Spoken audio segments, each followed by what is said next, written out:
ክሬቲቭ አይዲያ ለመፍጠር ክሬቲቭ መሆን አይጠበቅባችሁም። ይህን አንድ መፍትሄ ብቻ ነው መጠቀም ያለባችሁ። ብዙ ሰው ክሬቲቭ ማጂካል ታለንት ይመስለዋል። እውነታው ግን ክሬቲቭ አይዲያዎች የሚፈጠሩት በአንድ ቀላል መንገድ ነው። ይህም የድሮ ሀሳቦችን በአዲስ መልኩ ኮምባይን በማድረግ ነው።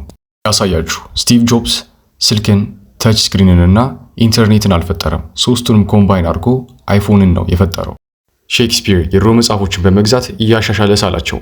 አይንስታይንም ኤግዚስት የሚያደርግ ቲዮሪ ላይ ተመስርቶ የፊዚክስ ፈጠራውን ሰርቷል። እናንተ እንዴት ይሄ ማድረግ ትችላላችሁ? በሶስት ስቴፕ ላሳያችሁ። የመጀመሪያው ስቴፕ አብዞርብ አድርጉ። ስለ አንድ ነገር አንብቡ፣ እዩ፣ አዳምጡ። አእምሯችሁንም በብዙ እውቀት ሙሉት። ሁለተኛው ስቴፕ ኢንተረስቲንግ የሆኑ አይዲያዎችን ጻፏቸው። ይህም ማለት ነው ልክ እንደ ማርኬቲንግ ኮንሴፕቶች፣ ቢዝነስ ፋክቶች ወይም ፐርሰናል ኢንሳይቶችን ጻፏቸው።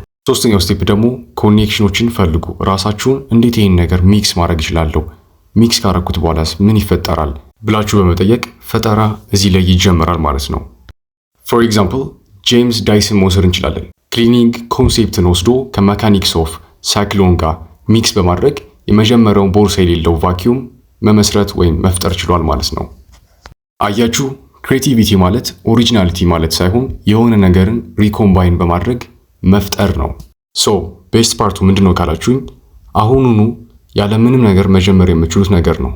ለምሳሌ ፖድካስት መመስረት ከፈለጋችሁ ፖድካስት በአብዛኛው ጊዜ የት ውስጥ ይመሰረታል? ክፍል ውስጥ አይደል? ኦኬ፣ ብዙ ሰው የት ቭሎግ ያደርጋል? ውጪ ላይ። እናንተ ሁለቱን አይዲያ ኮምባይን በማድረግ ለምን ውጪ ላይ ፖድካስት አትጀምሩ? ፖይንቴ ታለንት አያስፈልግም፣ የሚሰራ ሲስተም እንጂ